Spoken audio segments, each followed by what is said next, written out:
Tapi kalau sedekah tu kan niat pun dah dapat pahala. Ya, tapi dah awak dapat 100. Saya dapat pahala.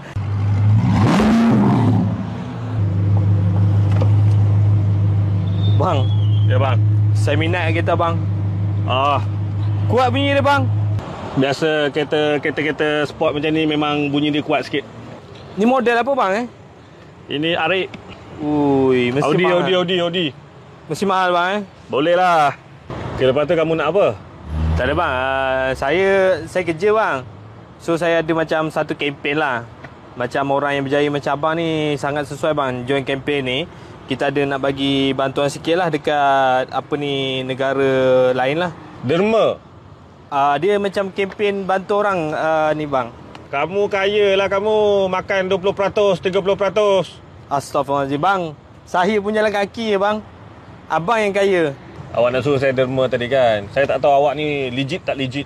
Saya legit bang, saya legit tak bang. awak ada kereta mewah kat rumah. Lepas tu duit derma saya habis kat awak je. Bukan tak sampai dekat orang yang patut memerlukan tu.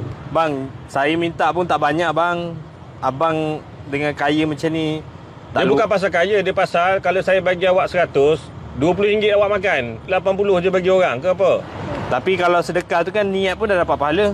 Ya, tapi dah awak dapat 100. Saya dapat pahala. Tak ada Orang yang bang. memerlukan tu dapat apa? Kenapa abang cakap macam tu bang? Itu isu kita sekarang. Saya tak tahu.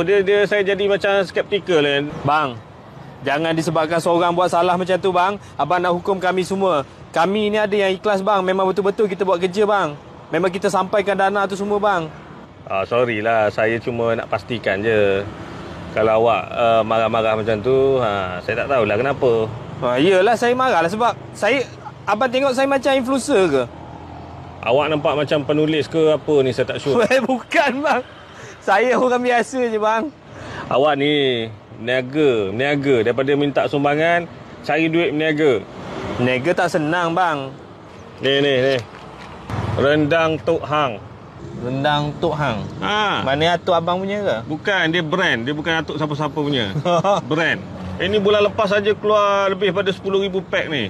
Panaskan 5 minit je dah boleh makan terus lah. Dengan nasi boleh, dengan telur mata boleh. Sedap. Tak payah masak ke? Panaskan je, dia dah masak semua siap. Dia ready to eat punya.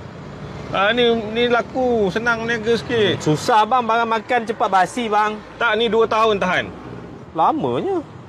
Sebab tu awak cubalah. Ni dia rendang Tok Han by 1 Minute Miracle. Oh, memang bisnes ni yang buatkan abang berjaya. Memang bisnes ni lah yang orang kata apa boleh beli kereta. Semua untung. Ni baru meniaga betul-betul. Tak adalah, saya fikir saya nak berniaga tu, duit tu untuk support diri saya sendiri. Duit sumbangan orang tu saya memang nak bagi semua. Tu bijak. Macam mana bang kalau saya nak berniaga macam ni? Awak just contact je apa 1 Minute Miracle. Rendang Tok Hang. InsyaAllah dia ni bantu awak lah. Oh, menarik abang macam tu bang. Awak sebab tu jangan malas. Muda lagi. Jangan buat duit senang. Jangan ambil jalan mudah macam minta derma saja. Tak boleh. Meniaga.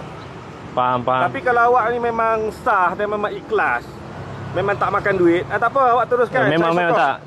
Saya punya memang tak. Awak muda. Awak bayangkan kalau awak start berniaga sekarang kan. Awak tengok saya lah. Itulah tu bang, hebat ni. Roni, kereta dah siap belum? Dah bos, dah siap.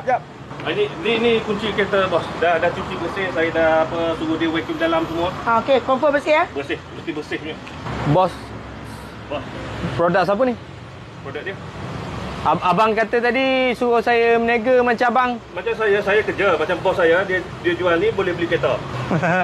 Oh, guna kereta bos lah ni. Bos sini, sini. Jangan malas. Kena rajin kerja. Kena rajin. Muda lagi tu. Pelik betul lah abang tadi. Kau main lagi bang. Action betul. Lain kali kalau bukan tu jangan nak mengaku macam tu. Pandai-pandai nasihat orang.